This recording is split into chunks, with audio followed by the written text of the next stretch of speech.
One, and we are recording on Monday, September 29th, 2025 at 9:16 a.m. Eastern Time with Dr. Dale Comstock and Mr. John Cullen. We've obviously done these episodes a week ago today and 2 weeks ago today about the assassination of Charlie Kirk and everything around it. And as always, it's just, we're wildly speculating, but this isn't a random dude that got popped. It's, all the qualifiers. This isn't a random guy.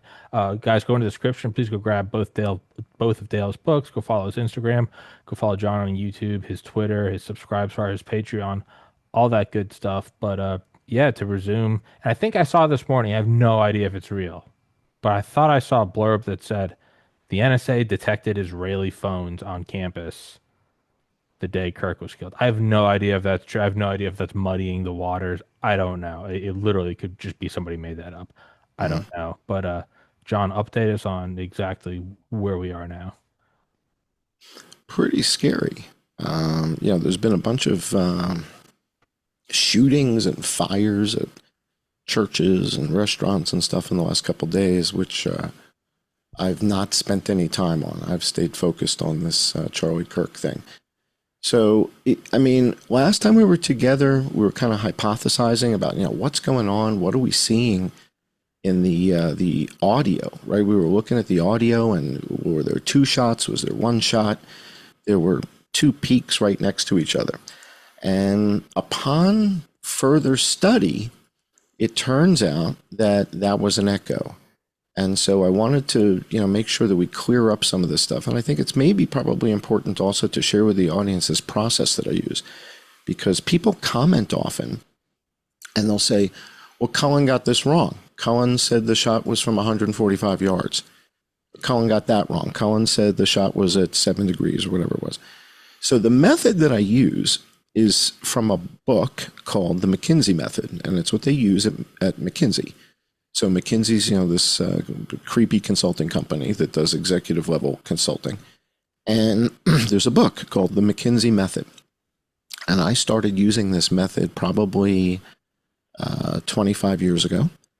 And I used it in business. And basically what you do is you start with a straw man hypothesis. And let's use the Vegas shooting as an example, because we're all familiar with the Vegas shooting and we're coming up on the anniversary. So in the Vegas shooting, I'm looking at the evidence and I'm listening to the narrative. And the narrative doesn't seem to match the evidence that I'm seeing, right? They're telling me one guy's doing this from a window and it's a bump stock. And I'm like, oh, really? That doesn't sound like a bump stock to me. So the hypothesis, the straw man hypothesis, becomes the gunfire is coming from somewhere else. Pretty vague, right? It's not specific, but you start somewhere. And so you put that hypothesis up on the wall, okay? Well, then you go, all right, well, somewhere else, like where? Well, the rooftops of the other hotels. We got to look at Excalibur. We got to look at Tropicana. So that becomes the straw man hypothesis. There's got to be gunfire coming from Tropicana's rooftop, Excalibur's rooftop, because it's not coming from Mandalay Bay's. It's not coming from the window. We're going to see that. So I go looking. But then I find new evidence. And the new evidence says it's not coming from the rooftops of the Tropicana or the Excalibur. It's coming from between them in the air based on the new evidence. So the whole idea of the McKinsey method is that you constantly refine the hypothesis. It's designed to be tested. The whole point is we keep looking for evidence and looking for evidence. And if there's evidence that starts indicating we got that. So here's an example. COVID. At the beginning of COVID, I'm looking at all this data that says this is actually influenza. But I don't know what strain it is. Can't tell. But the straw man hypothesis, McKinsey method, it's influenza. Then more research, more evidence shows up. New straw man hypothesis, it's reconstructed 1918 H1N1 influenza. Why? All these reasons. Okay, that's the new straw man hypothesis. But then new evidence came forward. of another virus in China, another strain that had the same properties as the H1N1 1918. So all that stuff was true, and there was more. And I was like, but that would rule out the 1918 H1N1, and this would replace it. And that's exactly what happens. So the McKinsey method is this constant refinement of the hypothesis based on new evidence, based on new information. And that's what I'm trying to do with the Charlie Kirk thing. So what I've shared with the audience so far are the early findings in the first week or 10 days, right? So when we got together last time, it was a week ago. So that was September 22nd, and he was shot on the 10th.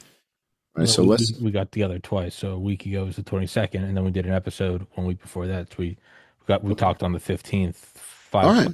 5 days after. So this keeps developing and refining. So it's not a question of were we wrong? And if I'm wrong, I'll tell you I got the math wrong, but I rarely get the math wrong, right? So if the math is wrong, I'll tell you I screwed up. I got, the decimal wrong. That's not what happened. So further evidence, further discovery, further investigation starts to yield interesting results. And that's what I want to share with you guys, because what we talked about last time, as we were trying to figure out what is this? What are we seeing on the scope here? What are these peaks and everything? I'm pretty sure I figured that out. So let me see if I can show you guys that. I'll give you a share. Yeah, and I was gonna say, and because you and I have talked about this going back years on the whole, being wrong and whatnot. It's a very important thing to remember is this is not the same as taking a college course where you know which theorems and laws there are. It's for me, it's making the podcast make money over the years. There's no set way to do it. You're just constantly refining it over the years. So if we're wrong early on, correct, because all the facts aren't known. You're not learning about a historical event from 300 years ago. You're figuring out this thing in real time as it's going, and it's also an event that very powerful people don't want all the details to come out. So it's a constant kind of impromptu making it up as you go. So you're bound to run into things where you go, "Oh, that was wrong." You're throwing theories at the wall and you're seeing which one holds up against weight. That's exactly right. And the other thing to realize is, and you said it, we're playing against people who are trying to conceal this. Yeah. All right, so there's the evidence we have. It's like we're lucky that we have it because they're trying to conceal the real story. So with that being the case, it's like you're swimming upstream, trying to figure this stuff out, and they're throwing stuff at you as this is happening, right? As you're trying to figure all this out, they're throwing all kinds of crap at you. I was going to say, no, you're taking organic chemistry and it's hard enough. But not only is the professor hiding most of the book from you, he's also giving you chapters that are clearly bullshit. It's not. It's hard. You're gonna give Dave Collum a coronary stop. He thinks Yeah. you talk about him. We love you, Dave. You're the best there is. I love you, Dave. We love you, Dave. All right. So what do we see here? This is the audio from the gunshot and the crack thump. This is from the Adam Bartholomew video. And there was a 0.07 second delta between these first two peaks. And so the last time we were together, the question is, well, is that two gunshots? And I started, hypothesizing about, well, how could you take two gunshots within 0.07 seconds of each other? Well, that was a red herring. Turns out that's not really what the story was. So we go to, let me show you guys what it really was, I believe. 0.07 seconds is relevant because the question then becomes, well, could it be an echo? Well, 0.07 seconds would represent what type of distance? 39 feet. Oh, is Mr. Bartholomew 39 feet from anything? Yes, he is. He's 39 feet from that vertical, like the rest of the building. So the building, there's more building there on that walkway, 39 feet from him. And so that matches up with 0.07 seconds. Sound at that elevation, at that temperature on that day. So it turns out that sound and the speed of sound varies by temperature, not altitude. It's kind of weird. I thought that altitude would impact it because of air density, but that it's really temperature that impacts the speed of sound. So he's 39 feet from that surface, and that would yield a 0.07 second echo. So that tells me that's what that is. Meaning it's somewhat innocuous. It's not a second shot. So that makes things simple, right? So that means, so now it's just one shot. And if it is just one shot that's coming from there, that takes us to the radius stuff, right? So there are certain radiuses that we're going to measure based on the crack thump that we get from different recordings. So there was somebody who recorded off to the stage right, and in that recording you could see Frank. That guy, Frank, what's his last name? Tommy, you probably know his last name. Frank something. Turkle. I don't know. I think it's Frank Turkle, something like that. The audience will know who I'm talking about. So Frank is standing off to the right. He's the guy with the white hat. And the person who's recording, I put a yellow pin in this image. So it's to the right of the stage, and there's a yellow pin there. And somebody's recording a video there. And so this explains a lot, this image. Originally, I did the crack thump stuff, and it came out to 145 yards. But those recordings were in front of the stage. And what I was picking up was the sound through Charlie's microphone and the PA. Oh. And the PA has a certain amount of intrinsic delay in it, and that was yielding 145 yards. Bartholomew is the guy here in the magenta pin. He's down here on the left side. This person who films stage right, both of them are off to the side enough that they're not hearing the PA. The primary crack thump they pick up is the crack thump, not the PA, because they're off to the side. And so the primary signal I'm getting here is the actual signal from these two microphones. The others that we have, where people were standing in front of Charlie and recording, the audio is coming primarily from the PA. And that introduced the delay, and that's why I was getting 145 yards. The irony is the 145 yards was matching up with where they told us the sniper's nest was, which is weird. So, I don't know if that's a coincidence or something that was planned. I find it hard to believe that was planned. When you use the right microphones, the right videos, meaning the ones that are recorded to the sides of the PA, where the PA is not heard as much, that's where I'm getting the clean signal. So I do the acoustic analysis, and the delay between the crack thump is 1.31 seconds, not 2.3, 1.31 seconds. And that yields 78 yards from Bartholomew. That's his measurement. The one from the yellow thing is 75 yards. And this is triangulation. This is like navigation. In navigating, this is called dead reckoning. In this world, this is called triangulation. And so what I'm doing is I'm picking up a signal that has a certain delay. And from the microphone in yellow, the yellow pin over here on the right, we know it is 75 yards from there. So I make a bunch of radiuses. I make a 75-yard radius here. I make a 75-yard radius here, and up here. And then I draw a big yellow arc that represents that 75-yard radius from that microphone. Then I did the same thing for Bartholomew over here on the left. And I did radiuses for him. And the idea is his radius was 78 yards. He's 78 yards from the shot. So when you draw these radiuses, where they touch, where they intersect, means it's both. It's 75 yards from the yellow pin and 78 yards from the magenta pin. And that is your chicken dinner. That's your winner. When you've got a location that is both 78 yards from Bartholomew and 75 yards from the yellow stage right camera, that's where the shot came from. And so that's how, triangulation works. And so here's what it looks like. Let's put them together and see what we get.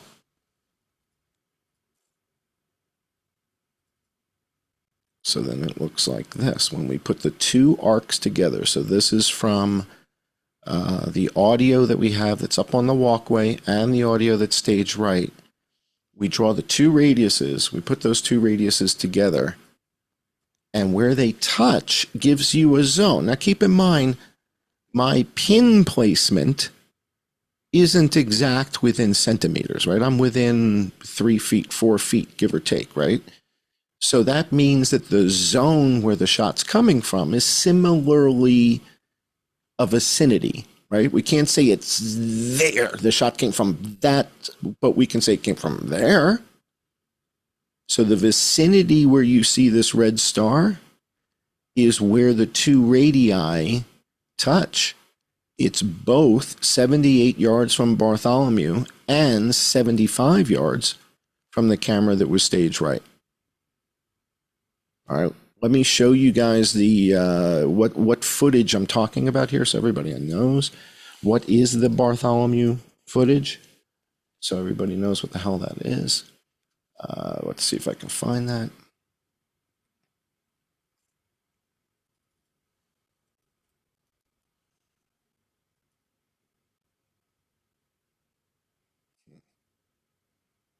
I'm not finding it that quickly, so Tommy, bear with me. Yeah, I got you. So, what are your thoughts so far? Well, I mean, from my complete lack of ballistics to now, but I'd say that I don't know. The takeaway I get is, yeah, if you don't have the exact pinpoint spot, then conversely, that's all going to flow downstream when you're sort of, I guess, reverse engineering, for lack of a better phrase, and where something came from and what exactly happened. So that kind of, and then you have to wonder, if this is really the A team doing this, is that intentional? Well, again, so right now, so this becomes kind of like a new straw man, whereas a week or so ago, there was evidence that it was coming from 145 yards. That's based on audio coming out of the PA, so that we have to check that out. The cleanest audio we have is the audio recorded to the sides of the PA, and that's telling us the shot's kind of coming from that vicinity around there, somewhere in that zone, okay? So that's, it's certainly different from the narrative. Now, the other thing is that it seems that too many of the big names on Twitter are avoiding the findings from Jason Goodman. So Jason found this video stuff of these drones flying around, apparently, right?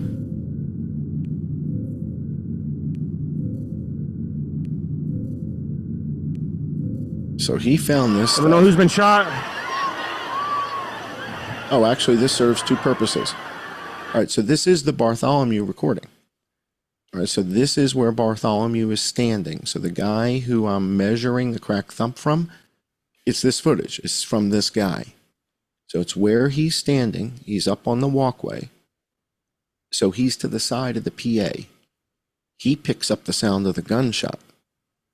Okay? And it appears there's these things flying all over the place here.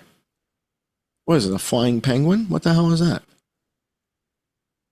It looks like a flying penguin to me, and penguins don't fly.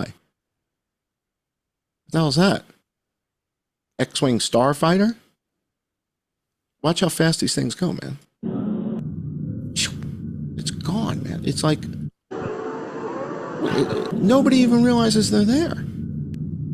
I didn't realize. Yeah, I didn't because when I first saw that image last week, I was like, yeah, it could be a drone or it could be I didn't realize this is in I don't know who's been relation shot. to the FPS of people running. Yeah, Yeah. that's super fast. Dude, look where this thing is. Look where it came from.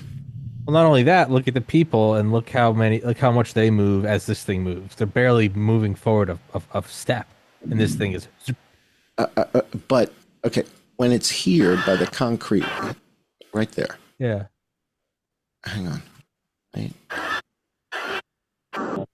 there. yeah, You see where it is?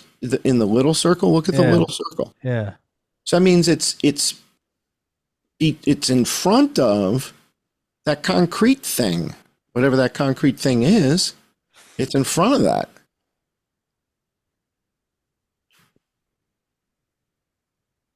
That should be giving us a sense of scale, Hmm. right? Because we know it's not Yeah, further than that, yeah, right? yeah. So, I don't know. And then I don't know, maybe it's that wide, arms kind of maybe out to your elbows. You look directly down and try to find the people that I don't know. It looks maybe as wide as like, I don't know. And it's ascending. So, Yeah. I mean, this is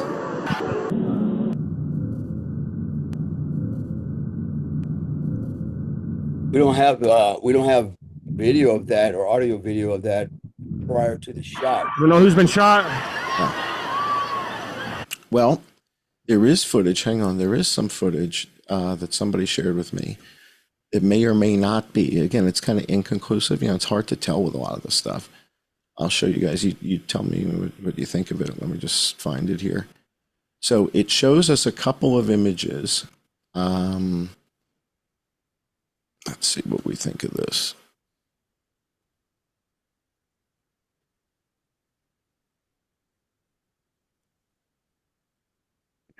Just bear with me, guys. It takes me a second or two to bring these things up, You're good. but I'm hoping it's worth it. Here we go. Let's watch this together.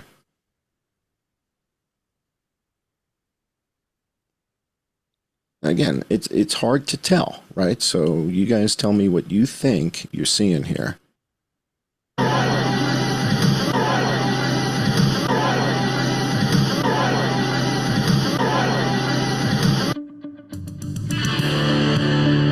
Now, this is before the shots. That's why I pulled this up, Dale. So this is before anybody's shot. So let's watch what happens here. Is this just a bird? Is this just a bug? Here we go.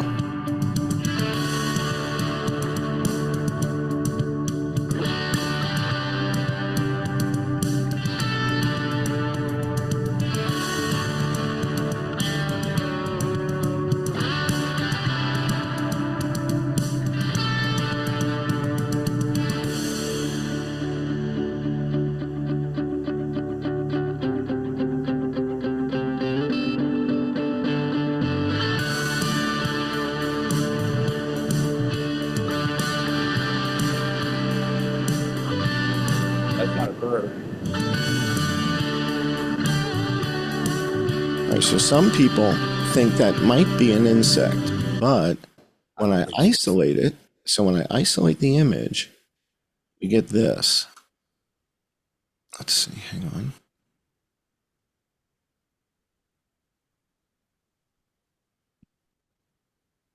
There it is. And this looks a little bit to me kind of like what we were looking at a second ago, flying around. When I said it looks like a flying penguin,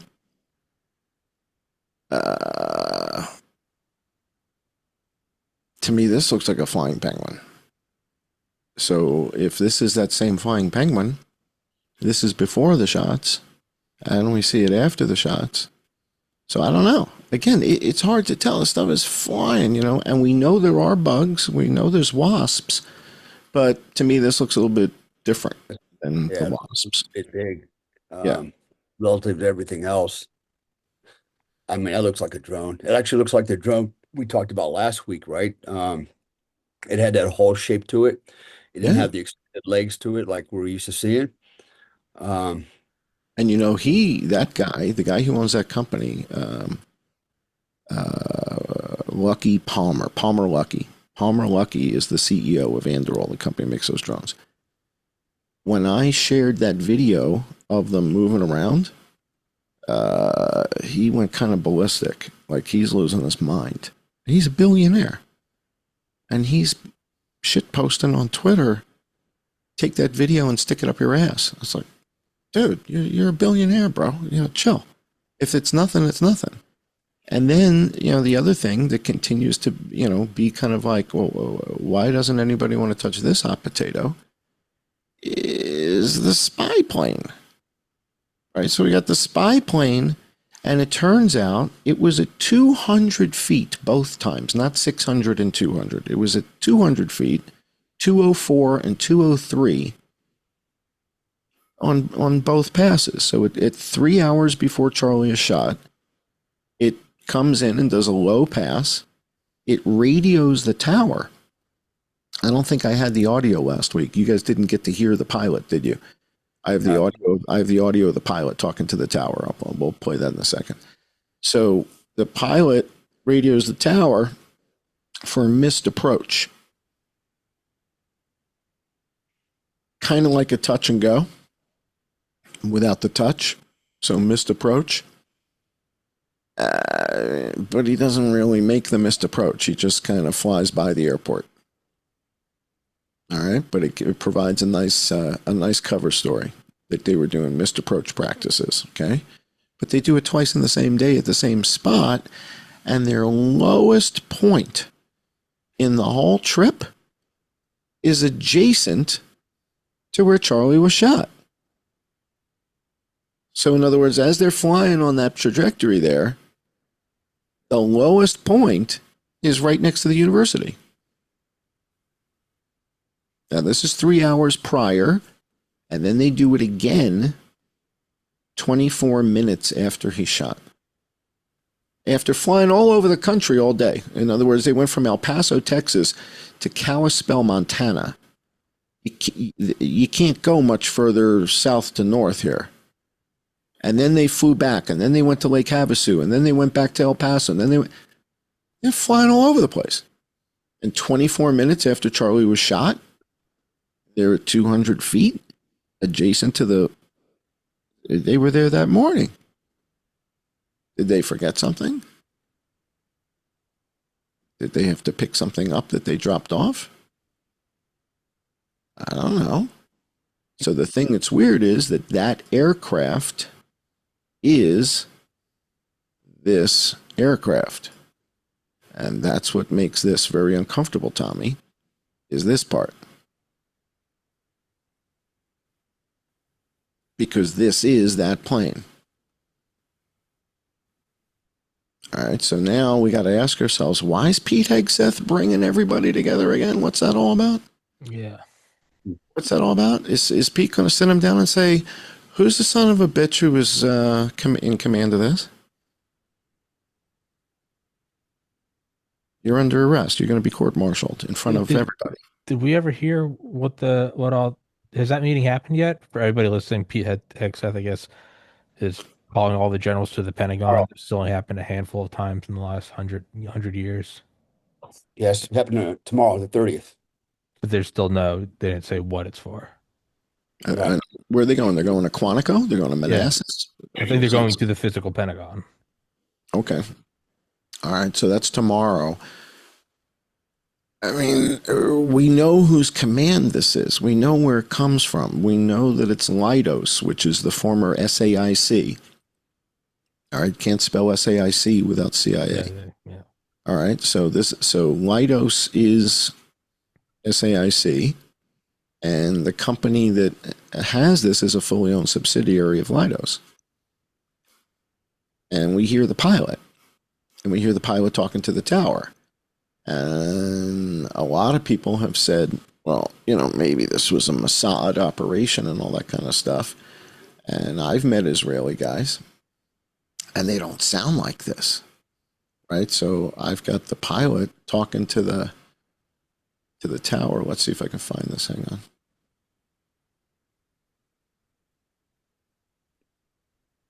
Tower.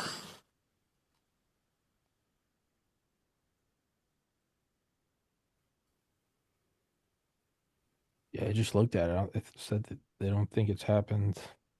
Here we go. Oh, you don't really need to see it. I think you'll just hear the audio. Here we go.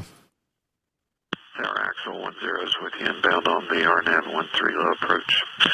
Axle 10, Provo Tower, fly the, correction, Axle 10, Provo Tower, fly the approach to minimums, report the missed approach.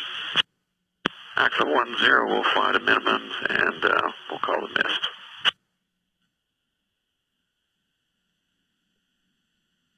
So that's it. That says a missed approach. Axle 10 is N1098L. That's the same aircraft. And this is the pilot. And if you listen, so he's calling in for a missed approach, which is like a touch and go. One more time. Tower Axle 10 is with you inbound on the RNAV 13 low approach. Axle 10, Provo Tower, fly the, correction, Axle 10, Provo Tower, fly the approach to minimums, report the missed approach. Axle 10 will fly to minimums and we'll call the missed. So he doesn't sound Israeli to me. I met Israeli guys. They have that heavy, thick accent. Sounds like they're going to order falafel or something. It's got that falafel accent. This guy sounds like a white guy. Sounds kind of CIA-ish or Air Force-ish to me. But that's just me. I'm jaded. What do I know? And then you remember the plane is for sale, right? We talked about that. We can buy the plane. We just need 50 mil. And if we had 50 mil, it's ours. And then we can, dust it for prints and all kinds. We can do whatever we want with it. But the plane is for sale. And that's the part, that's a little kooky. John. Yes, sir.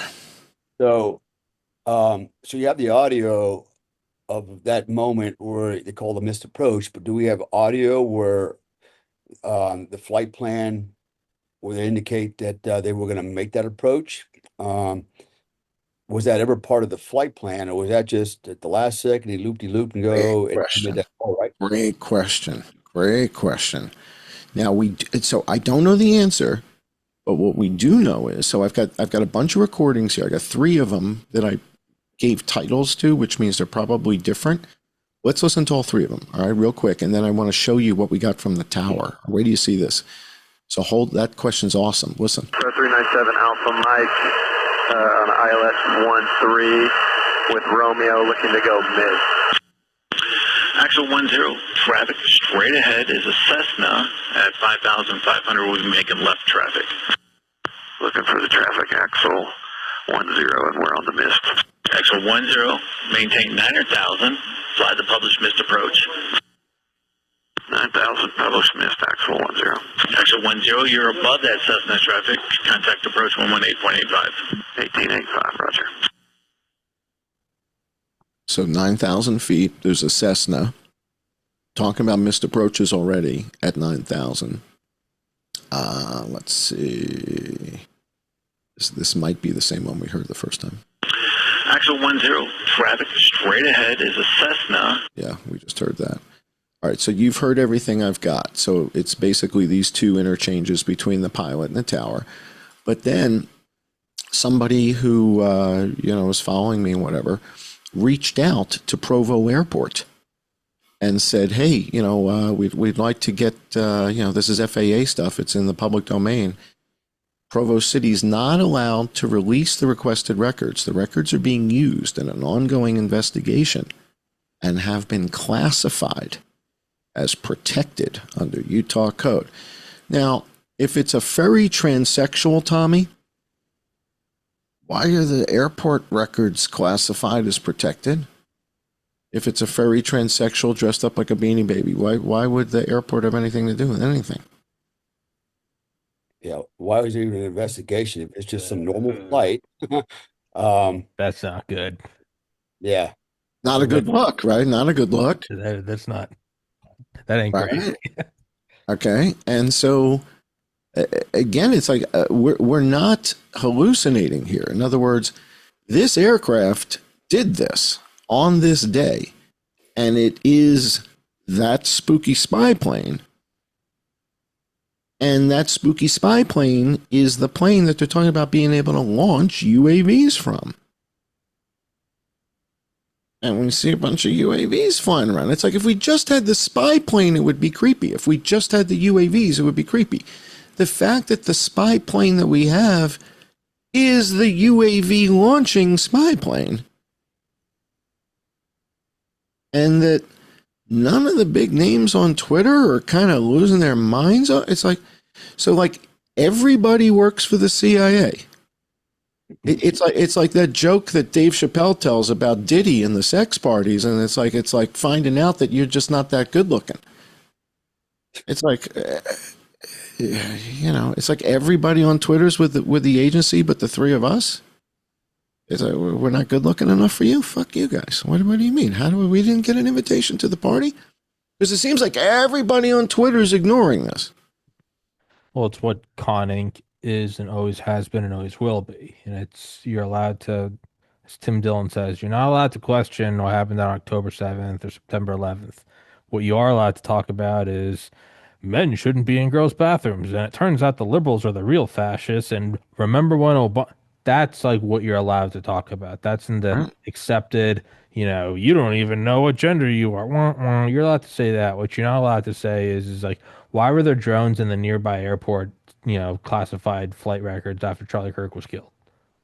That's not within Con Inc. That's no, no, no. You're actually looking at and questioning reality. You're not supposed to do that. You're supposed to limit it to AOC sound bites and how Donald Trump dunks on them. That's what Con Inc. is. It's pretty scary, man. What do you think, Dale? Yeah, we're back to what we said last time. We think there's a nexus between that aircraft and the drones. Um, the now the shots are not the shots, the crack dump indicates it was closer than we first estimated. Mm-hmm. So based on the resection you did, we had what, 75 feet, 80, 78 feet? Yards. Yeah, yeah. Yep, So 75, 78 yards. Yep. so you did the resection on that. It kind of brings it into triangulation.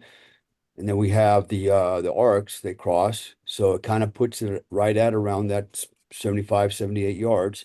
Yeah. Uh, that would so at that range, 75, 78 yards, because if you notice the video earlier from the horizontal plane from Bartholomew, you can see people on the right side where the shot would have been fired.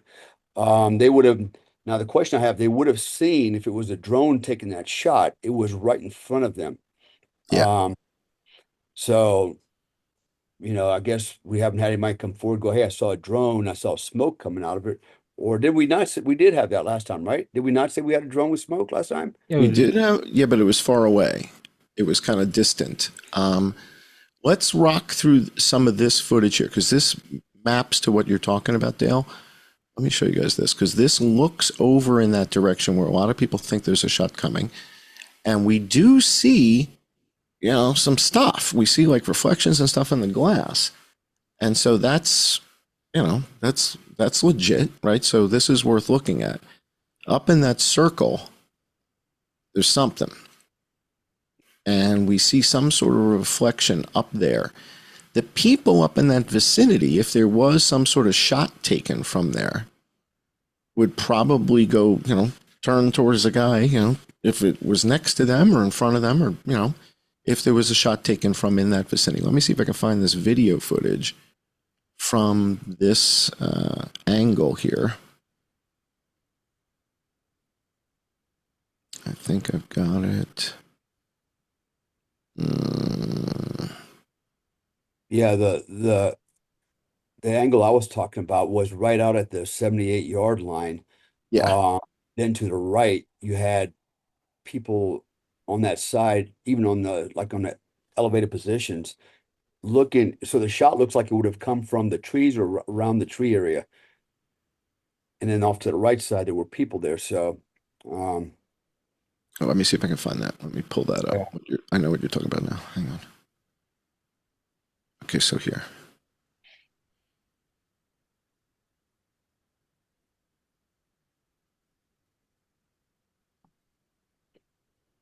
So this is the perspective.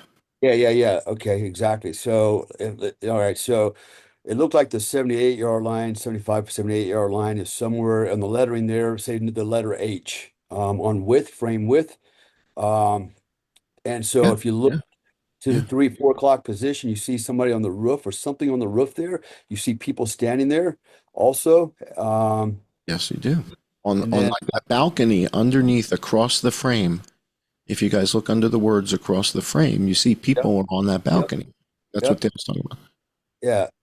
And so the shot presumably came from around the letter H, that range there, right? So, but we have the trees there. Um, could have been from the drone. Those drones are moving pretty fast. How fast could that drone take a shot and keep moving? That's the issue is do we have that capability?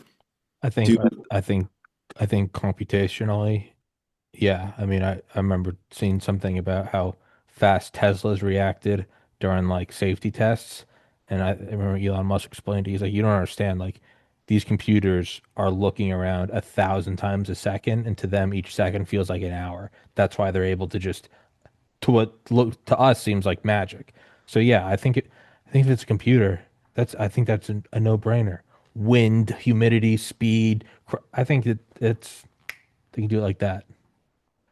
that's the missing piece is we don't have evidence that the government has technology that's able to fly this fast and basically take a precision shot because it's one shot. This is one shot, one kill from something flying apparently about 100 miles an hour. And if again, it's like if that capability exists, then this is as scary as it gets because nobody knows this is out there. Well, Now, here's the other, go that ahead. shot coming, that shot's coming from his 10 o'clock. And it looked like if you put that back up, it looked like maybe um How about this four, one? about 40, 50 foot elevation, possibly. Um, would that shot have enough clearance to get over the spectators' heads and hit him in the neck when he was sitting down, right? So the elevation there, is that even feasible? I'm not sure. Now there's another theory out there, and again, I think I can pick that one apart too. But so I've heard, maybe the shot came from the right side and what you saw was an exit wound, but I don't think that's true either.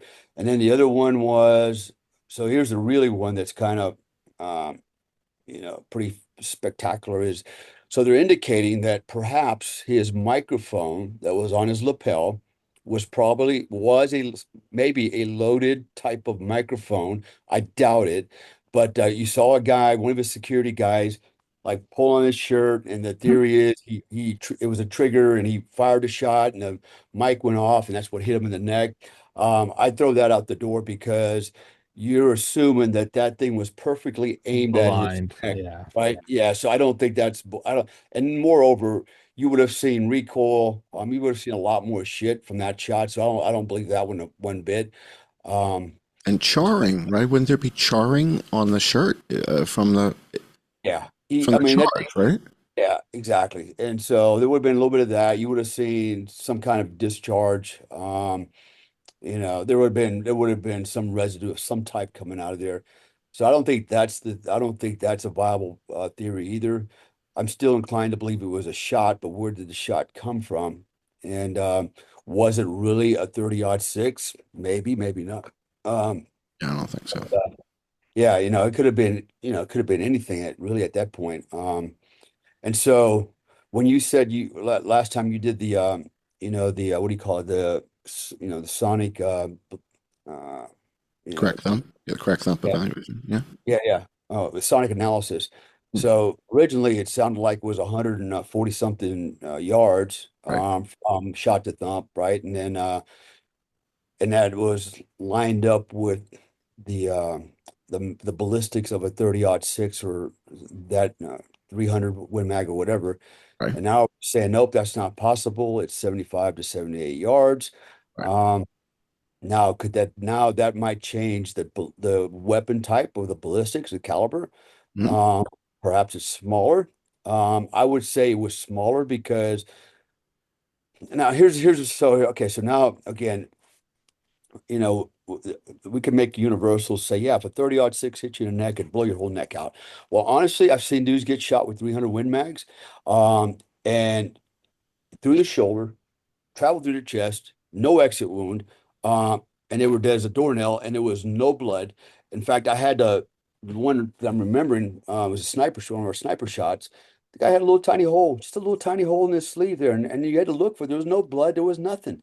Wow. Um, just a little hole, and it went right through the shoulder, went inside, went through his lungs, his heart, but never exited the other side.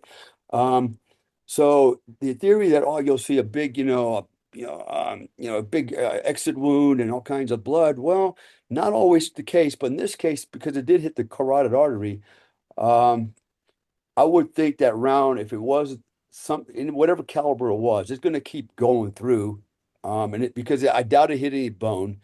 Hmm? So it's going to go through, hit that carotid artery. It's going to blow up. But where that bullet land, did they ever recover it? Right, because it's somewhere in the back. It's there because if it's not in his neck.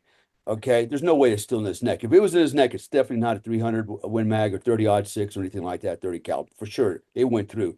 So maybe it was a smaller bullet, i.e., maybe it was something I don't know, 9 millimeter. From a zip gun attached to a drone, perhaps, and that would do I that kind of damage, right?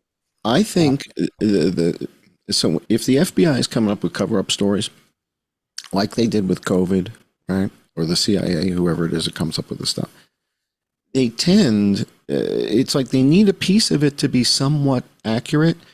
The 30-06 is a 30 cal round. It's a right, 30 caliber.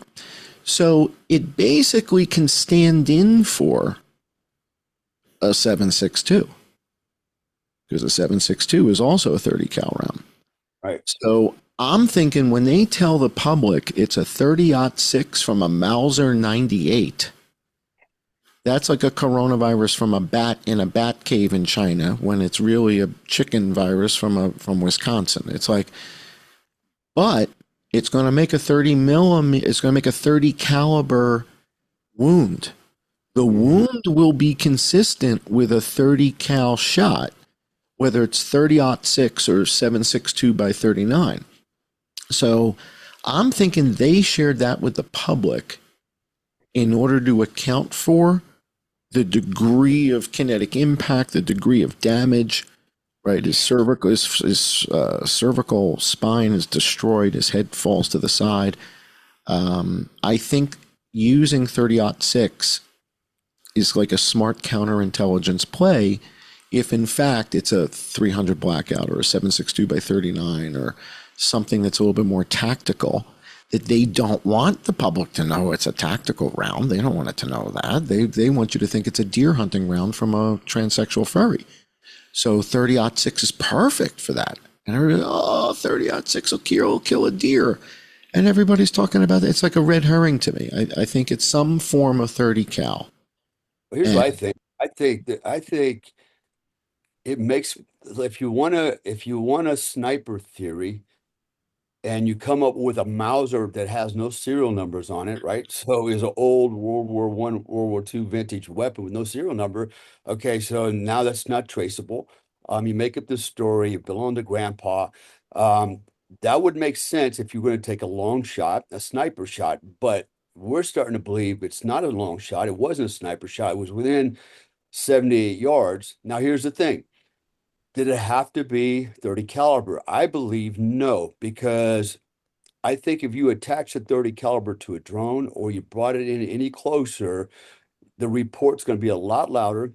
And here's the thing, you could actually use let's just I'm gonna say 9 millimeter because 9 millimeters, it's a technically it's considered low velocity, although it's 1,300 feet per second. It falls in the space of a high velocity round. It does have some heat on it, and depending on the type of 9 millimeter, there's many mhm, configurations. It could right. have been a hollow point. It could have been look, man. Somebody they could have easily put together a round that had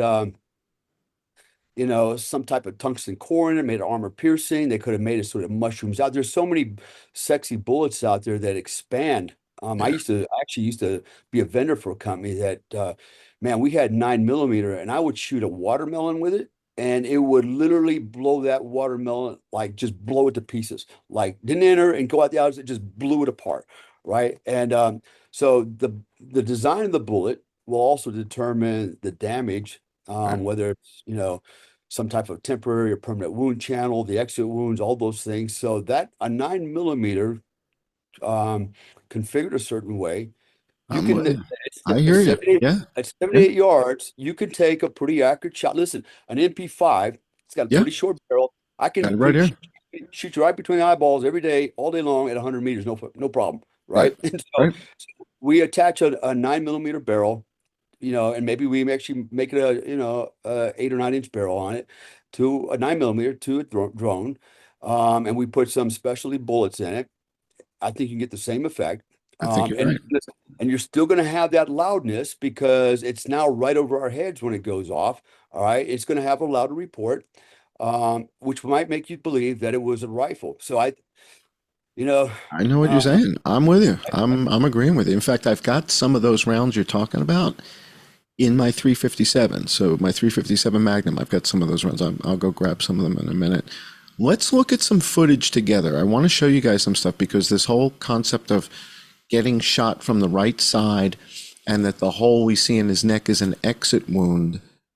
The crack thump stuff doesn't really support that. So let's take a look at some of this footage here. And another aspect of this that I think is important is we're going to get to see the crowd.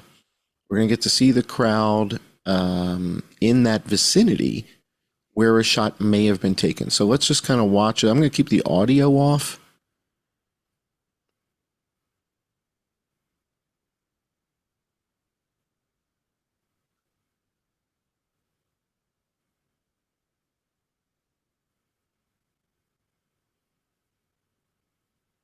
All right, so he's about to get shot now.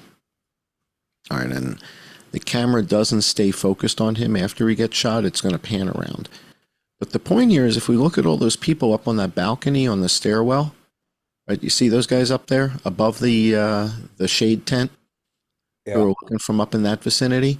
So if there was a shooter up there with a weapon, would the person to the left and the right of that person not have said, dude, what the fuck? Why'd you just shoot Charlie in the head? What the hell did you do that for? I mean, how do you Well, do that from that, you know? yeah, you don't see anybody poised to take a shot, especially an accurate shot. There's Right. nobody poised to take a shot, right?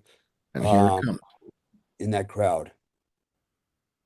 Right now, we also see some bugs flying around. I don't know if you guys see the bugs. You see the bugs flying around? Yeah, I saw that. Yeah, so there's like bugs flying around in there. I A still lot of can't. bugs. I still can't watch it. So he's going to get popped right after he puts the mic bang. All right, now, if that's the shot right there,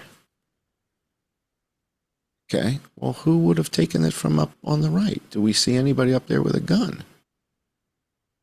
Now, we see a flash in the window, though.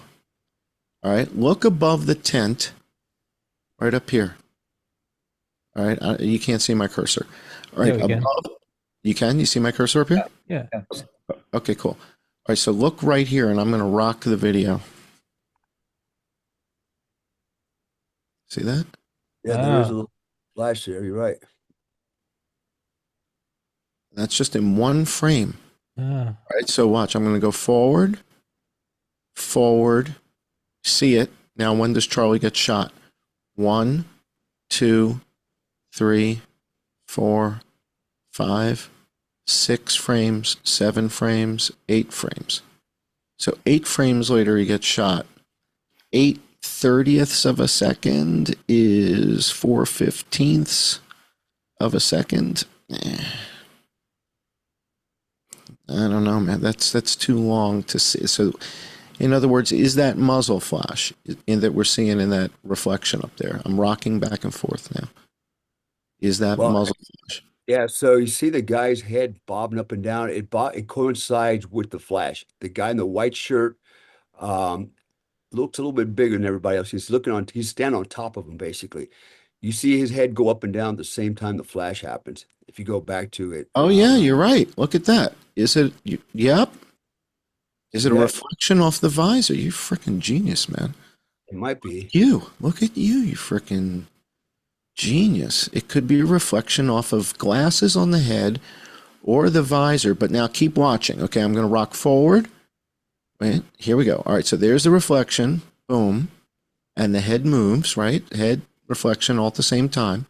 Yep. Now I go forward. I'm going to go forward 1, 2, 3, 4, 5. We see something else in the glass now.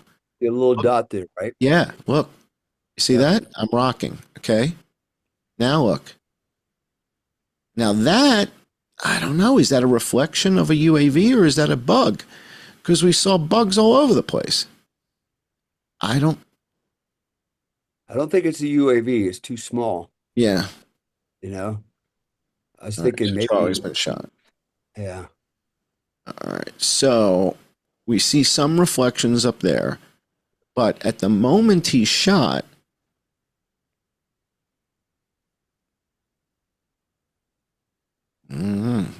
is that a reflection of a muzzle blast? I doubt it. Now, we do see at the moment he shot, there is a dot right behind this guy. And in front of, so right here, we got a dot.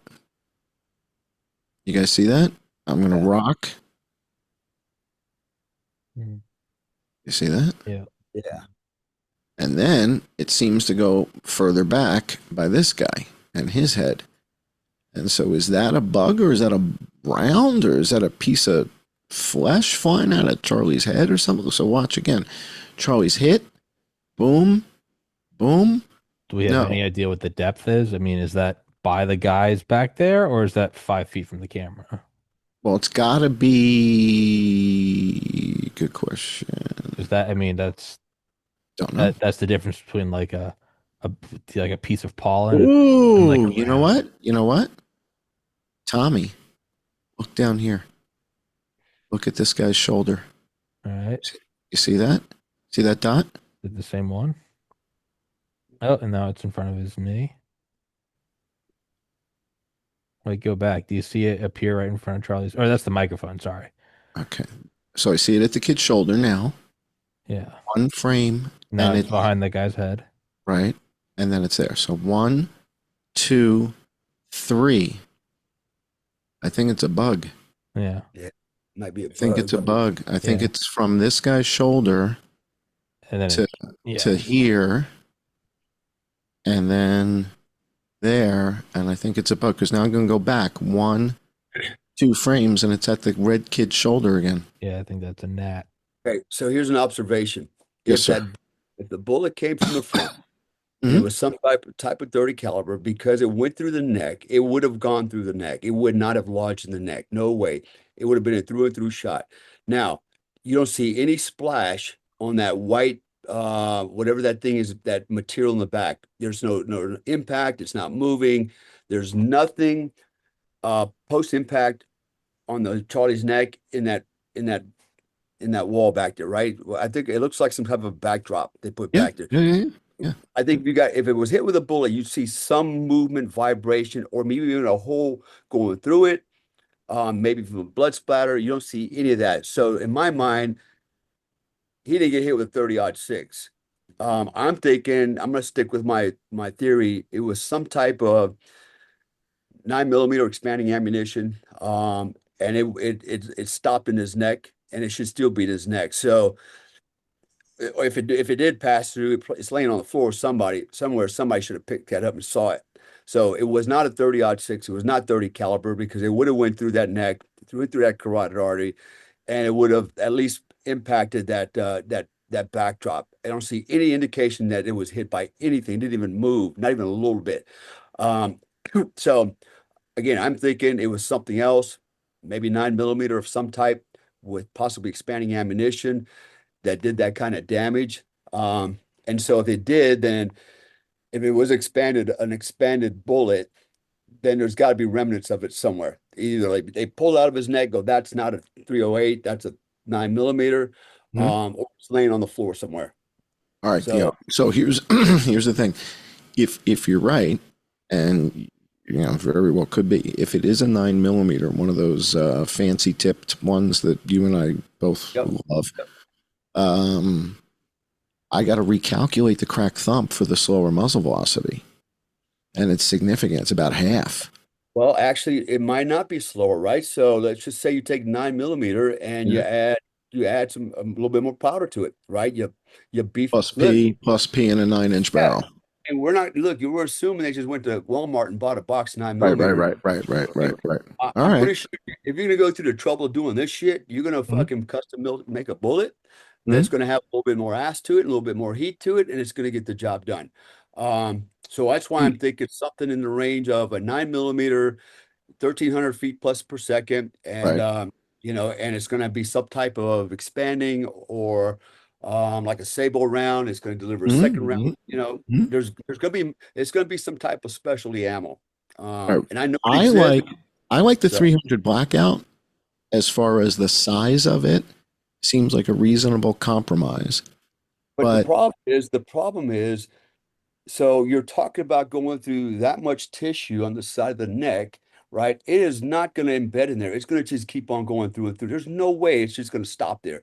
So even with 300 blackout, you think is too much punch, and it would push through. Yeah, it would have burned right through, and you would have saw it hit the back wall, right? Even if they used expanding ammo for 300 blackout, it has still kept on traveling, unless they use some type of frangible.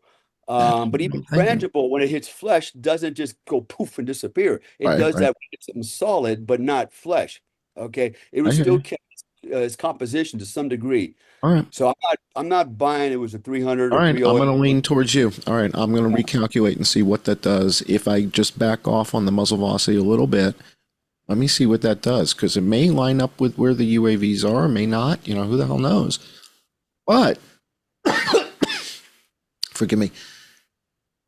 Right after the shot's taken, the people who are up and to the right of him are not chasing a perp. They're not all looking to the side like you just shot Charlie.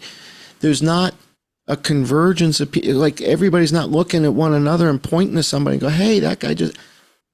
Yeah. If a shot was taken from there, and again, this is my bias, right? I'm assuming if a shot was taken from that vicinity, the people up in that area would absolutely tightly packed. I mean, how the hell do you take a shot from up there? Yeah, you can't. It didn't come up from there. There's no way. So we can rule that out. There's no way it came from the crowd. And he's got a backdrop behind him. So if you wanted to take a shot from behind, you can't see your target. No, exactly. And you got that tent there. So he's gonna that shot is a masked shot. He'd have to be at a lower elevation to take a shot. So I would rule that out. I'm more inclined to believe it did come from his left flank at 9 and 10 o'clock is what I think, and probably somewhere around 78 to 100 meters.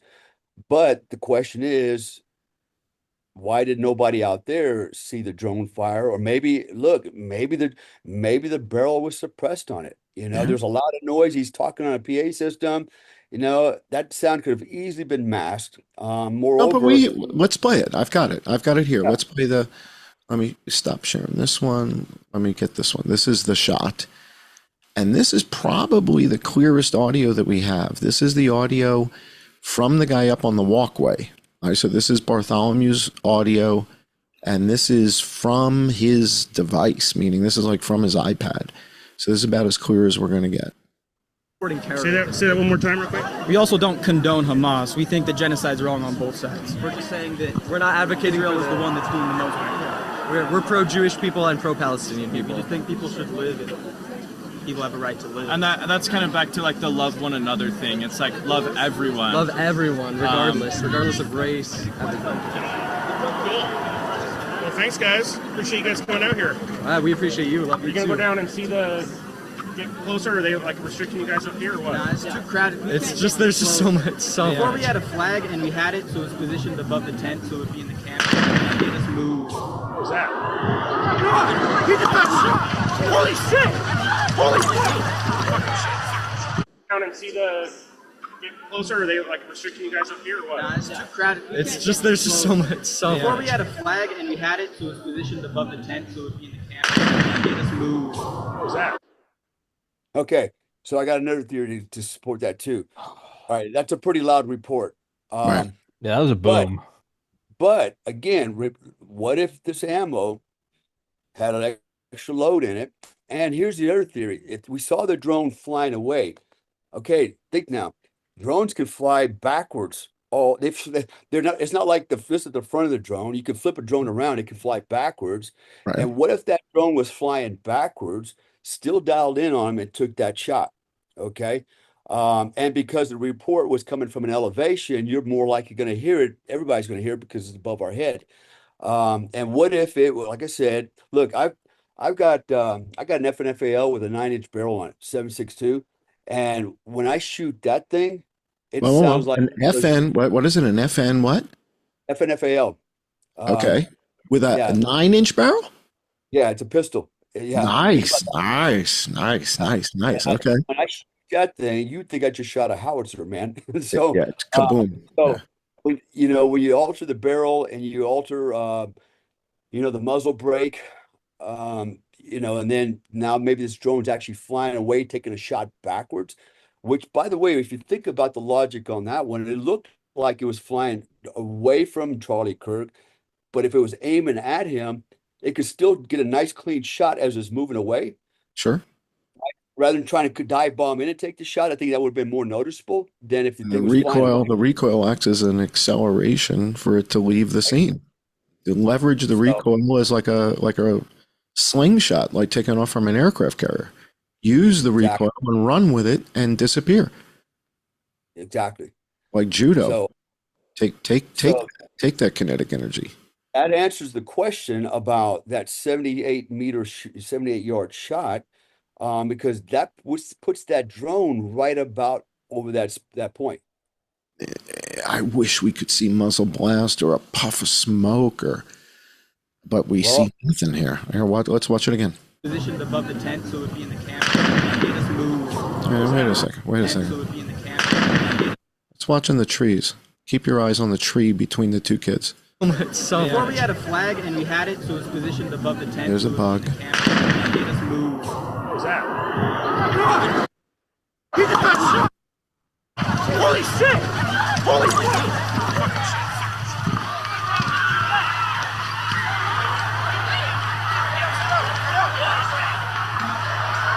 There's been a shooting. There's been a shooting. We heard shots. We heard shots.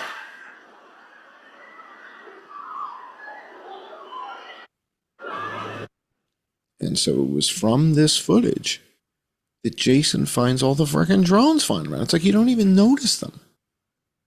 I sure as hell don't. I don't see the drones, but they're here. Yeah. Nobody's noticing them, and they're flying all over the place. So, and again, the rapport from the shot, one more time. Above the tent, so it would be in the camera. They just move. What was that? It's just there's just so much. So before we had a flag and we had it, so it's positioned above the tent, so it would be in the camera. They just move. What was that? So that's from that aspect, from that perspective over there. And, like I said, that's probably the clearest audio that we have. And all that's going on.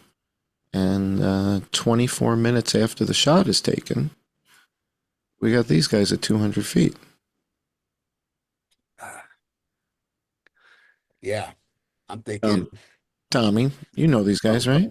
You remember these guys. Mm-hmm. 50 million, we can buy it. I think you set up a GoFundMe, Tommy. I think in 10 days we raised 50 million. And we picked this thing up from the gang at Lidos. We didn't just leave that stuff on board. That's fine. We'll take it as is. The special mission interior suits us just fine. Yeah, This is the plane. This is the plane. I'm telling you, yeah, this is looking more and more like it's a drone op. I mean, I'm not saying the drone shot Charlie, but we got a drone airplane. We got a lot of drones, and the crack thump is telling us it's not 145 yards where the sniper's nest was. and we have an airplane capable of depositing drones and guiding drones, literally, man. I mean, drones have advanced so much so that literally you can guide a drone like a guided missile very accurately and watch it. There's probably video footage. They probably have it from the drone of the shot being taken. Yeah, so yeah, they got the whole thing. Crowd reaction, crowd movement. Yeah, I'm telling you, I'm not buying the kid shooting. It's not adding up. Not I don't adding think up. so. I don't think so either.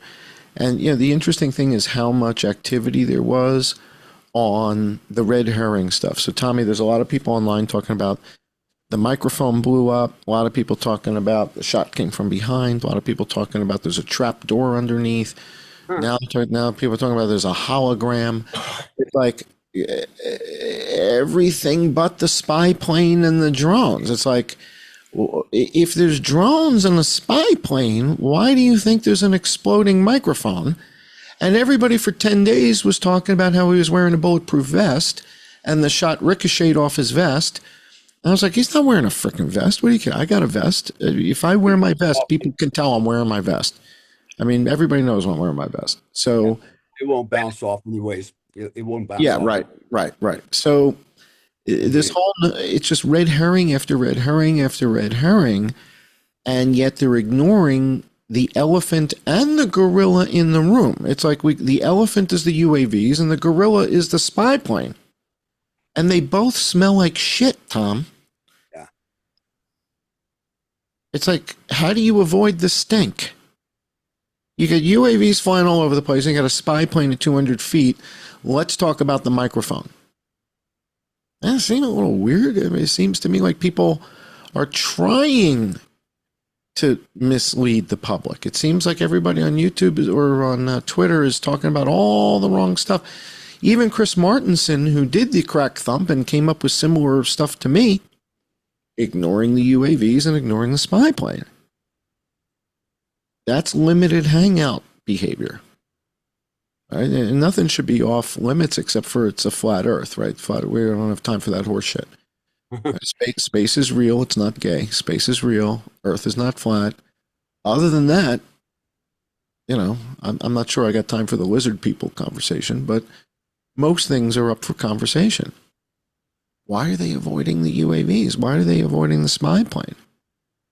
Well, here's I can debunk the lapel microphone thing. Here's why. All right. In order for my trigger mechanism to be connected to the weapon on his lapel, it's got to be some type of a signal that's going to set that off, which means that thing has to have a safety on it, because if it's an open signal waiting for me to pull the trigger, an errant RF signal from anywhere could set that lapel mic off, right? So it's got to be on safe until you're ready to go. You have to arm it. And it did say, well, he did kind of pull on his shirt, but look, he pulled on his shirt, but the shot didn't happen right away. It happened after that, so that didn't happen. And no real operator or operative is going to basically take that kind of a risk. It's too shaky. It's just too shaky. So it's like the movies. Yeah, it's like that one out. That didn't happen. That didn't happen from the right flank. You didn't get it. There was no exit wound. That didn't happen either. We saw no reaction from the crowd.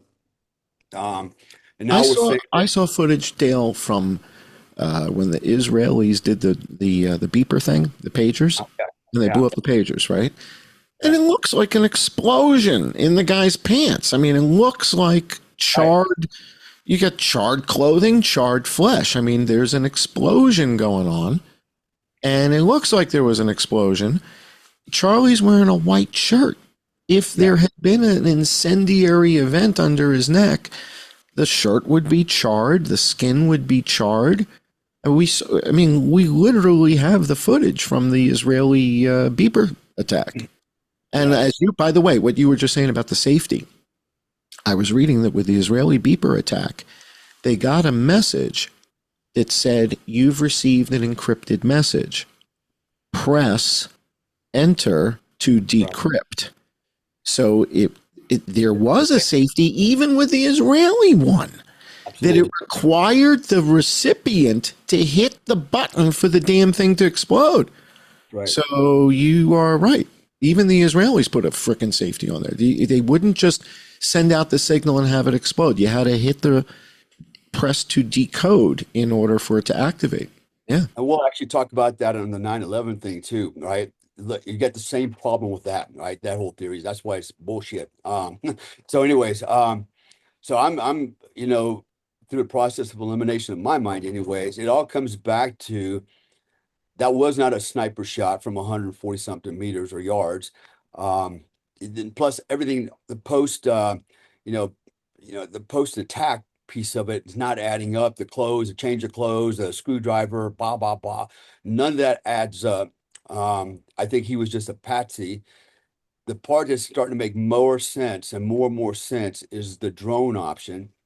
And you know, I've worked with drones for a very long time. In fact, I belong to an organization that we actually were the first ones to experiment with using tactical drones. Mhm. And I've been exposed to some crazy drones out there, like shit that you don't even believe can even exist, but it does. And that was many years ago. So I can just imagine what's available now. So, and I've been saying this for years. I said, the next, I don't know how the Secret Service is going to deal with the drone issue. Yeah. How are you going to stop a drone, a kamikaze drone that's got AI programming in it, facial recognition? How are you going to stop that from taking out the president? Especially if it's a swarm of drones. That's going to be how do you, what are you going to do? Have Uh, everybody mark with a, with a, with Angel a, has fallen, right? That's the plot of Angel has fallen. The president is attacked by a swarm of drones, right? I mean, that's how it opens. so I'm very inclined to believe this was initiated from a drone. Command and control was probably from that fixed wing at 200 feet. Look, it didn't have to be at 200 feet. At 200 feet could have been the elevation where it deposited the drones, dropped the Right. drone. Right. It goes back up to a higher elevation. Why? Because you have better line of sight. So they could have actually controlled that from afar. They could have been several states away, thousands of miles away, just like an AWACS, right? And Just so, like the Reapers and right, the Reapers and the Predators. They're flying them out of containers in Nevada, but they're over in Iraq, right? The pilot's sitting in Nevada at Creech, right? Right, they're up at Creech flying them, but the units are over there. They're satellite control. yeah, So yeah, this is all satellite control, guys. I'm You don't have thinking to be. You don't have to be anywhere near the damn thing. We're on the other side of the world flying Reapers and Predators, and the pilots work at Creech, right? Is it Creech? Is that what it is Tommy? Creech? Nevada, I don't know. There's a ton out in Nevada. I think it's called Creech. Yeah, I think it's Creech is the name of the base. There's a ton out there. Creech, Yeah. right past. So I think Holloman's. There's a zillion out in yeah, Nevada. yeah. So in fact, I think there was a TV show about a drone or a movie about a drone pilot from Creech that gets honey potted and they target him and something happens. I forget if it was a TV show or whatever. But what Dale's saying is spot on. I mean, you don't need to be line of sight to control these things if we've got satellite capability. yeah. Which we've been using, like you said, we've been doing this for years. The Reapers, the Predators, Or even Thomas drone has AI facial recognition. It can do it all by itself, right? So, I mean, we're there. what are those hats called? The sombrero, Tommy? I think we're going to have to get some sombreros. The bigger, the better. Over your face. Oh man, it's getting creepy. I mean, Dale, I feel like we're like in. I said it last time. I feel like we're in, the Terminator. We got things flying around, doing facial recognition. Bang, you're dead. Nobody knows it happened. Yeah. This is heavy, heavy. And again, the fact that nobody's acknowledging this, Tommy, right? Joe Rogan doesn't think this is relevant, right? Steven Crowder doesn't think this is weird. Bunch of drones flying around. And a spy plane. Steven Crowder's not concerned about that. Normally I wouldn't, but I would extend the benefit of the doubt simply because it was still only what 20 or 19 days ago. It's So still coming up in 3 weeks. relatively. Normally I wouldn't. I have no love for conning, but I would extend the benefit of the doubt to where I just look at it like I'm in this podcast. Obviously, I talk to you guys, so I'm here for the whole thing. If I wasn't, and I just saw a random blurb about it, it was drones deployed from a Learjet. I'd be like, all right, I don't believe the tranny thing, but I also don't believe that. That's just Right. first Right. glance. That's what I would feel, and then I would look at it and probably go, oh wait, no, it is fucked. But And they're I would give counting on them the that, benefit of right? the doubt just because it's still pretty close in proximity. All right. Fair enough. But that's a Just to, limited. That's a limited benefit of doubt.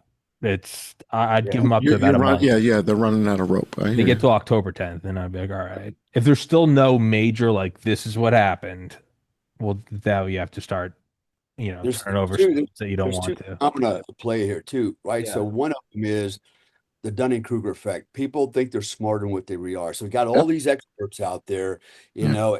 and this is how it happened, right? And I was a sniper, blah blah blah, blah blah blah blah. So they don't even know what they don't know, right? And so they're speculating, but because they're a subject matter expert, supposedly, everybody's more inclined to believe their hypothesis or their theory, right? However, then there's another aspect of this too, and that's the other extreme. You've got a lot of useful idiots out there, right? They just swallow everything up because they don't have the intelligence, they don't have the information. They can't wrap their head around the idea. What do you mean a drone from a Learjet that can fly autonomously and has facial recognition? It can be armed with a gun and kill somebody. Well, we know that's possible. I absolutely know that's possible because I've been in that space. But like you said earlier, for most people, the mass population out there is just like woo doo doo doo doo. They can't comprehend that part. And then you got the other extreme. You got the really guys that think they're really super smart and they're overanalyzing this thing and they're overlooking, Occam's razor. They're overlooking the thing that's probably the most likely thing that happened. And the drones. Nobody's talking about the drones. Nobody's talking about the airplane anymore, and because they can't connect the two. But you've done the research already, John. The Army has stated, hey, we got an airplane that can deposit drones now, right? So, um, and I think whoever the puppeteers are, they know that, right? They know that phenomenon. Mm. They understand there's going to be guys like us out there, so these subject matter experts, and then there's going to be, and we're going to be so technically proficient and elevated and so smart about this stuff, it's going to sound like that's impossible. It's just too fantastic. And then you got the other extreme. People are really not too smart at all, and super gullible. Um, and I think that's where we're at, man. It's Dunning-Kruger's effect and the And dumb masses. And there's and no, you I know, would I would argue that we are probably, and it sound a little bold when I say this, but I actually think we're the more reasonable ones out there because we've actually done the work, not just in one couple hours, but we've been doing this for several weeks. We keep reanalyzing, keep looking at it, and then going, oh, you know what? We were off on this. Maybe it's this now, right? So that's how you figure things out. It's you do Refining, right? We yeah, keep through the refining and refining and yeah, refining. you're doing the work, right? And so we're actually doing the work, and you know, we brought together our expertise and real world knowledge, not speculation, and it's starting to synthesize into something we think is more reasonable. And although it seems very extraordinary, very fantastic, um, but it's making more and more sense, right? Um, Similar to the Vegas shooting, right? We're coming up on the Vegas shooting anniversary in 2 days. Same thing. The real story sounds incredible. yeah, Saudi commandos hanging out of Apaches and Blackhawks and AH-6Is shooting girls in the head. It's like, what? How the, huh? Right? And the COVID was actually bird flu from Wisconsin and the vaccine. It's like, what? When the narrative is that different from the real story, there's such a huge gap. It's really hard to take that leap and say, what? yeah, that's right. And story after staying with Butler. It wasn't Thomas Crooks. You mean there was more shots being taken and they were suppressed and subsonic? Now I'm questioning, was there a guy in the tree, Tommy? Was there a shooter in the tree? Or was there simply a suppressed version of this doodad flying around and taking shots at the Secret Service guys? And they're spinning around looking for the shooter. Yeah, they're aiming towards the tree. I thought the guy was in the tree until new evidence came up showing us, wait a second, those drones we see flying around in Butler, they may not have been the benevolent drones. They may not have been the Secret Service drones. We thought they were the good guys. Maybe not. Was this spy on spy at Butler? Did the Secret Service have their one shitty drone and the bad guys had 5 killer drones? Is that what happened in Butler? Was the shot that I thought was taken from the trees, was it really taken from the same thing that just killed Charlie Kirk? But it was suppressed. Like I said last time, if it were me, Dale, I'd order one with a Huxworks that I can suppress or unsuppress. Do I want to call attention to the shot or not? If I want to be, I push the little button, the Huxworks comes together, wraps around the barrel, and I got a nice quiet shot. Well, if I want to call attention, hey, I'm over here. I'm shooting from over here. I push the button and the Huxworks comes off. Well, that's me. That's me. What if you had a Volkswagen-sized drone in Las Vegas shooting, right? And that's why it was not on the pickup. They make it too. Right? They had them flying all over New Jersey, and so Yeah, now, people are saying those were SUV sized. Yeah. All right. What if it was one of those actually letting go, right? Could be. Right. We've already established that there was a brass sprinkle city block to city block in all the parking lots. So it did not come from the hotel. Right. It could be a mixture. I mean, the only thing is that we do have eyewitnesses. We've got 2 eyewitnesses saying that they literally saw the commandos hanging off the sides in the window washing straps, which you've been in. So I'm sure you've been there, done that. So when you're in the window washer strap and you're hanging off the side of the helicopter, you got your gun in one hand and you're, stabilizing with the other. I got 2 eyewitnesses saying they saw that, but that doesn't mean that it couldn't have been a combined exercise with, a couple choppers with guys and a couple of, unmanned units. Yeah. Who the hell knows? I mean, it absolutely is a possibility. Well, actually, think about it. You could have had a helo with the guys in there with C2 command and control. They're actually controlling the drone, watching the video of the flare and directing the weapon system onto the target, right? Absolutely. Yeah. 2 talking guns from your cockpit. You shoot, you shoot from there. You shoot from there. You do talking guns from where you sit. All these things are possibilities that are opening up because of this discovery of the Charlie Kirk thing. The Charlie Kirk incident is forcing us to revisit the Butler incident because we see UAVs there and they look similar to me. Well, here's what's interesting about that part. Remember, so when that first happened, right away, I was on podcasts like within hours, because I actually predicted that it was going to happen the day before, and everybody was shocked. Like, how did you know? I said, well, I didn't know it was going to happen the next day, but I knew it was going to happen.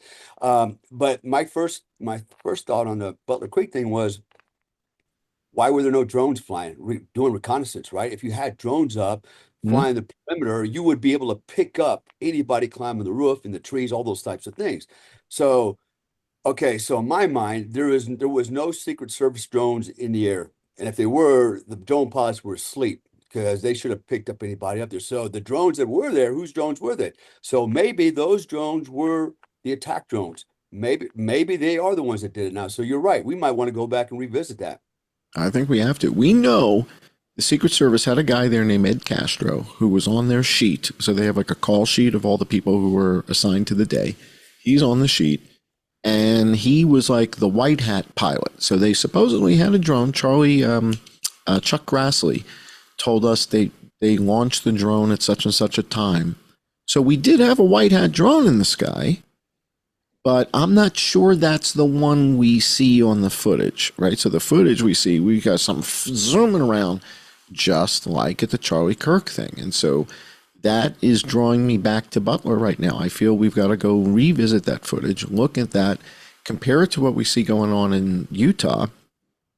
And if it looks like it's the same unit, then potentially we've got a group of people within the government with access to this stuff that are trying to kill the president, that may have killed Charlie Kirk. I don't know that they're going to stop anytime soon. And the fact that nobody's talking about these aspects, which I consider the most compelling, pivotal, game-changing aspects, means basically everybody's a limited hangout. I mean, the evidence is there. There is no controversy, Tommy, about the airplane. The airplane is there. It's on flight aware, flight radar, wherever you want to go check it, at 200 feet and 118 knots the day of the killing, 2 times. I mean, it's a matter of record. Right? The UAVs we see flying around, I mean, that's kind of incontrovertible at this point. I mean, that's not really, I mean, people think those are grasshoppers? I don't think so. So, how much longer can people ignore this without losing all credibility? It's going to be interesting. I know, Dale, you got to wrap it up. You got places to be. You're probably 10 minutes late already. Yeah, no worries. I'm gonna get. Yeah, and also just to be fully self-critical, we ourselves could be guilty of Dunning-Kruger or Occam's razor.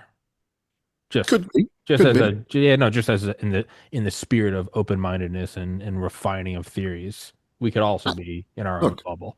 We're only less than 3 weeks out from the event. We're accumulating evidence, and what we do, like I said at the beginning of the show, you formulate a straw man hypothesis, and you keep testing that. Mm-hmm. Right now, I think Dale and I are leaning towards, if we see UAVs in the same zone where the radii connect, it's kind of indicating that the shot kind of came from a UAV. Now, we don't necessarily have evidence of that capability yet, right? So we don't know who makes a unit that can fly 100 miles an hour and take a precise shot. We haven't found that yet. Doesn't mean it doesn't exist. So it's a working hypothesis. It may be wrong. There could be a little dude up there, some little man. What do they call little people? Some little midget dude with a little tiny gun, and he's up there, and it's the lollipop kids, and he took the shot. We just can't see him because he's below the balcony. I don't know. I don't know what the hell happened. We're trying to figure it out. But the science indicates the shot came from there and not that rooftop. UAVs flying around, nobody seems to want to talk about, is creepy. And then we got the spy plane. So it's a working theory at the moment. That airport classification. Other than that, does not bode well. Right. And two missed approaches, 124 minutes after the shooting. So as more evidence comes in, we're going to get more footage. We're going to get more recordings. We'll be able to do more crack thump analysis.